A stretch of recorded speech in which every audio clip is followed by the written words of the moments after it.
현재의 그 체제 위기라고 명명된 위기의 본질에 대해서 좀 살펴보고, 그리고 그 상황이 반전되는 어떤 신호들을 간략히 본 뒤에 우리가 향후에 어떤 과제들을 안고 있는가를 논의를 열어가는 방식으로 해보겠습니다.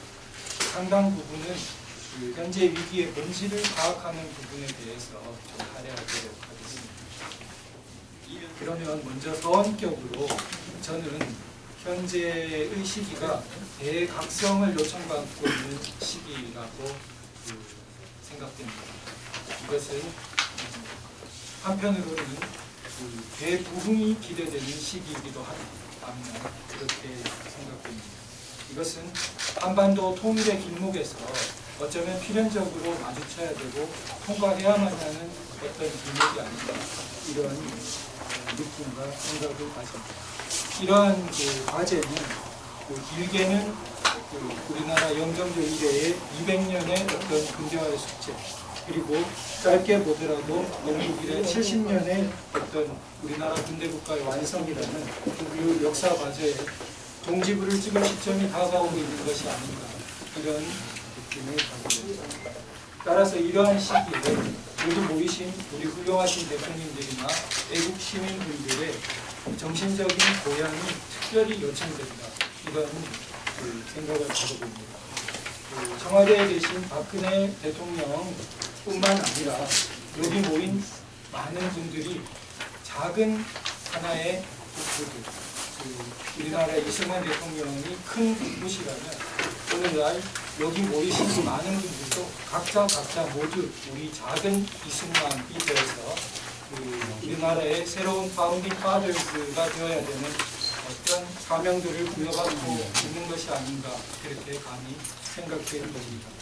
그러면 먼저 가장 큰 틀로서 대한민국 헌법에 국채에 해당된다고 생각되는 요체들을 한번 살펴보도록 하겠습니다. 국가라는 것은 여러 가지로 볼 수 있겠지만 한 측면으로는 헌법 공동체라고 볼 수 있을 것입니다. 그렇다면 대한민국 헌법 130개 조항 중 으뜸가는 요체로 여겨지는 것들이 1조, 3조, 4조, 12조라고 생각됩니다. 1조는 많이 말해지고 있지만 민주공화국이라는 규정과 주권 재민을 담은 주권은 국민에게 있고라는 이항으로 이루어집니다. 3조는 유명한 영토 조항으로서 한반도 전체를 대한민국의 영토로 규정하고, 따라서 그곳의 유일 합법 정부는 우리 남한 대한민국 정부일 뿐이며, 따라서 이 조항을 근거로 탈북민들은 입국 순간 그 자체로 애초부터 대한민국 국민인 것으로 부여받게 여겨지게 됩니다. 제4조는 평화통일 조항으로 알려져 있습니다. 평화적으로 통일정책을 추진하는 것을 문가로 합니다. 그리고 중요한 것이 제12조라고 여겨집니다. 제12조는 87년 제9차 개정헌법 때 아주 의미 깊게 들어간 조항인데요. 제12조 제1항을 한 번만 같이 소리내어 한번 천천히 읽어보겠습니다. 거기 제12조 1항인데요. 시작. 모든 국민은 신체의 자유를 가진다. 누구든지 법률에 자유하며 세대고 없어 압수수색 또는 신문을 자유하며 원문과 정확한 자유를 자유하며 여기에 적법 절차 조항이 들어가 있습니다. 영미법에 아주 지고한 가치로 치는 듀 프로세스 오브 로 조항이 87년 헌법 조항에 들어간 것입니다. 이 적법 절차에 의하지 않고는 이에 처벌, 보안 처분 또는 강제 노역은 각종 불이익의 예들입니다. 어떠한 국민도 적법 절차에 의하지 않고는 어떠한 공적 권력에 의한 불이익도 받지 못하도록 규정하고 있습니다. 그렇다면 이러한 1조, 3조, 4조, 12조를 종합해 볼 때 그 헌법 정신을 요약하자면 대한민국은 적법 절차 자유민주공화국이며 이를 한반도 전체에 평화적으로 실현하고자 하는 것이 헌법 정신의 요체라고 할 수 있다고 생각됩니다. 그렇다면 다음으로 대한민국과 한반도의 자유통일 문제에 대해서 조금 더 살펴보도록 하겠습니다. 대한민국은 자랑스럽게도 세계 개발도상국들에게 꿈과 비전을 주는 달이 인류 문화 3000년 뒤에 주도 국가의 전망을 갖고 있다고 볼 수 있습니다. 대한민국은 중국과 같은 그 1000년 뒤에 옛날 형태의 제국도 아니고 일본과 같은 2000년 뒤의 신제국도 아닙니다.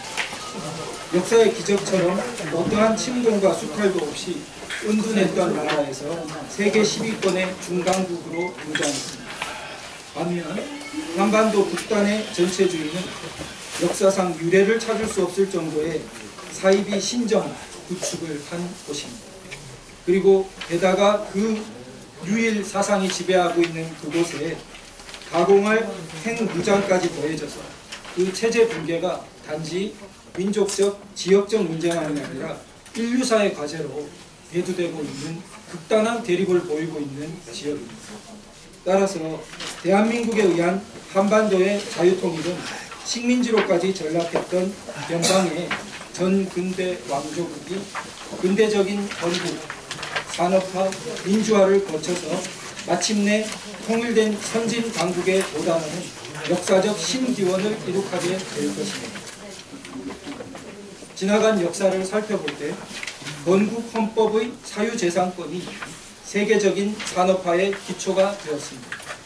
또 산업화 속에서도 낮은 단계의 자유민주주의, 복수정당제라든지 기초적인 법치주의라든지 사법권의 독립이라든지 제약은 있었더라도 여전히 낮은 단계의 자유민주주의가 꾸준히 발전하여 마침내 1987년 제9차 개정 헌법에 이르러서 자유민주주의 최고봉으로서 적법 절차 자유민주주의를 단계시키게 되었습니다.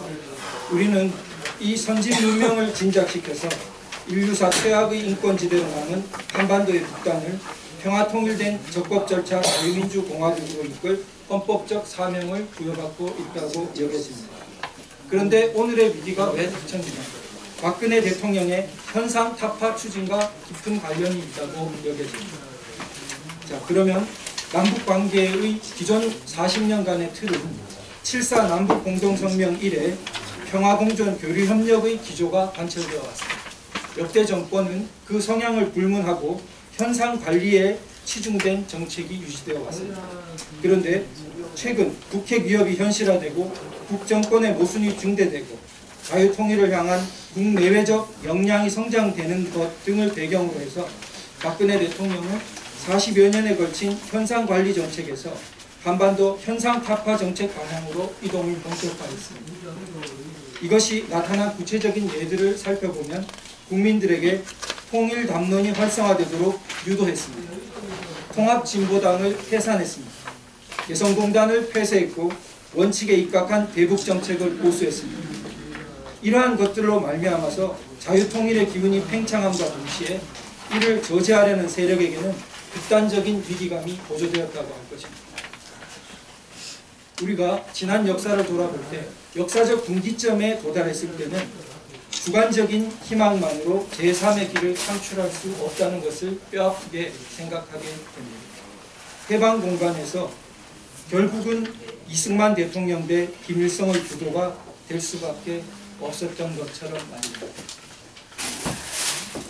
현 시점에서 한반도의 좌표는 자유통일을 명백히 지향하는 박근혜 대통령에게 이를 압살하려는 김정은의 구도가 될 수밖에 없다는 현실적인 파악을 해야 할 것으로 여겨집니다.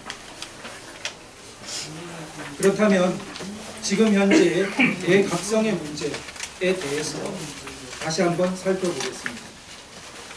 이러한 헌법적 가치는 국민 대다수의 의식에 분명히 침전되어 있다고 여겨집니다. 그러나 이것이 그 긍정이 보다 자각적인 상태로는 쉽게 올려지지 못한 상태로 여겨집니다. 그 자각 상태를 끌어올리는 것이 중차대한 과제로 여겨집니다. 이번 계기로 법치수호 하야 반대 운동 등을 통해서 헌법적 대각성 운동의 발동이 시작되었다고 생각됩니다. 이것을 우리는 대대적으로 더욱 끌어올릴 필요가 있다고 여겨집니다. 촛불 세력들은 헌법 제1조 제2항, 다시 한번 헌법 제1조 제2항을 살펴보겠습니다. 대한민국의 주권은 국민에게 있고 모든 권력은 국민으로부터 나온다 라는 이 조항만을 외골수로 강조합니다. 그러나 주권 재민의 원칙이 실현되는 방식에 대해서는 입을 항고합니다. 주권 재민은 적법 절차를 통해 실현되도록 헌법 12조가 규정하고 있는데 이를 외면하는 것입니다. 따라서 우리는 당당하게 대한민국의 주권 실현은 적법 절차를 통해서 이루어지는 것입니다. 대한민국은 적법 절차 자유민주공화국이며 이를 한반도 전체에 평화적으로 실현하도록 규정하고 있다고 헌법에 기반해서 자신있게 대응할 수 있어야 하겠습니다. 언제든 헌법 제1조, 제3조, 제12조를 하나의 기독교인이라면 성경 조문을 내세우는 것처럼 대한민국 국민으로서 자랑스럽게 1조, 3조, 4조, 12조를 제시할 수 있어야 하겠습니다. 그러나 현재 대한민국 지식층의 상당수는 위 4개의 국채 조항에 들어있는 헌법적 가치를 제대로 수용하지 못한 상태로 여겨집니다. 오히려 지식층에서 이러한 배반이 상당히 이루어지고 있다고 여겨집니다. 이러한 취약성이 의식적으로 국채를 부정하는 세력들에 의해서 많은 사람들이 쉽게 흔들리거나 이용될 수 있는 상황을 초래했다고 여겨집니다. 여기서 조금 첨언하자면 87년 헌법 이전의 우리나라 민주화 운동에는 그야말로 올곧게 자유민주주의의 노선에서 민주화 운동을 추진해 온 흐름도 있지만 이와는 달리 겉으로는 자유민주주의를 표방하나 속으로는 NL이라든지 PG라든지 다른 생각을 가지고 그것을 내세웠던 흐름도 분명히 존재했다고 생각됩니다. 그런데 87년 이후 곧 전개된 사회주의권의 몰락 등을 통해서 표면적으로는 이 흐름이 상당히 꺾였습니다. 그러나 의식적으로는 이 흐름이 정리되지 않은 채로 오히려 어떤 면에서는 확산되어 갔다고 생각합니다. 이것을 쉽게 볼 수 있는 것은 이성적인 반성을 쉽게 허용하지 않는 반일 감정의 아주 고조, 이런 부분에도 북한이 강조하는 그토록 자기 정통성이 항일이라고 이렇게 왜곡 주장하는 그러한 것들과 연계된 데에 대해서 제대로 반성하지 못하는 이 지식층에도 굉장히 횡배해 있고, 그것이 결국 당시 민주화를 표방하나 NL적인 경향을 갖고 있던 의식이 제대로 반성되지 못한 것이 여전히 이어지고 있는 흐름을 볼 수 있습니다. 또한 한편으로는 적법 절차를 무시하면서 주권 재민을 외골수로 강조하는 흐름, 그것이 결국 인민재판적이고 인민민주주의적이며 우리가 헌법으로 삼은 자유민주주의가 배척되는 것인데도 이를 제대로 반성하지 못하는, 이것이 불행하게도 사법부 일각에도까지 이런 부분은 제대로 반성되지 못한 채 남아있는 것이 아닌가 안타깝게 여겨집니다. 그러면 이 헌법 내 조항을 통해서 우리는 한반도의 근본 대립이 어디에 있는지, 또 왜 결전이 벌어지게 되었는지, 벼랑 끝까지 몰린 그 위기의 근저가 어디에 있는지, 또 어떻게 하면 우리 자유통일 세력의 승리로 이 결전을 이끌어 나갈 수 있을지 단서와 그 뼈대가 들어있다고 생각됩니다. 다음으로 반전의 신호가 일어난 부분들을 살펴보겠습니다. 세 가지인데요. 먼저 미국에서 트럼프의 당선을 들 수 있다고 여겼습니다. 두 번째로는 박근혜 대통령의 단호한 결단이 여러 가지 신호로 나타나고 있는 것을 볼 수 있다고 생각됩니다. 세 번째로 새누리당의 문제점을 뛰어넘어 자유통일 시민운동 세력이 결핍되고 있다는 점을 들 수 있을 것 같습니다. 이러한 반전의 신호들을 바탕으로 그렇다면 향후의 과제를 간단히 살펴보겠습니다. 저는 여기 모이신 대표님들이나 선생님들을 바탕으로 한 핵심적인 분들의 정신적인 보양들이 무척 중요하다고 생각합니다. 또 두 번째로는 기초적인 연합단체를 이루었습니다만 단체별 또 지역 간 아주 통일된 단체를 세우지는 못하더라도 여러 가지 네트워크가 좀 더 긴밀해지고 그러한 연대가 보다 활발해지는 그런 그 조직적인 부분이 중요하다고 생각됩니다. 세 번째로 이를 바탕으로 정신적 가치가 확산되어 가야 된다고 여겨집니다. 헌법적 가치가 굉장히 저변에까지 확장될 필요가 있다 이렇게 생각됩니다. 네 번째로 언론 위법 문제에 대한 적극적인 감시와 창의적인 여러 가지 대응이 필요하다고 생각됩니다. 언론 위법의 문제점에 대해서는 두말할 필요가 없을 것 같습니다. 다음으로 SNS 등 우리의 대항 언론의 점진적인 성장이 아니라 어떻게 하면 좀 폭발적인 성장을 유도할 수 있을지 고민도 필요하다고 생각됩니다. 다음으로는 적법 절차에 문제가 있는 것은 언론만이 아니라 국회 또 이번 수사 등을 비롯한 검찰 또 특검 등에도 많은 위법과 적법 절차 위반의 문제가 있습니다. 이에 대한 항의와 비판을 어떻게 조직할 것인가 하는 문제가 있습니다. 다음으로 이번 정말 벼랑끝까지 몰렸던 위기에서 반전되는데 미스바 구국기도회를 비롯한 우리 자유방공 애국기독교회의 힘이 굉장히 공이 컸다고 여겨집니다.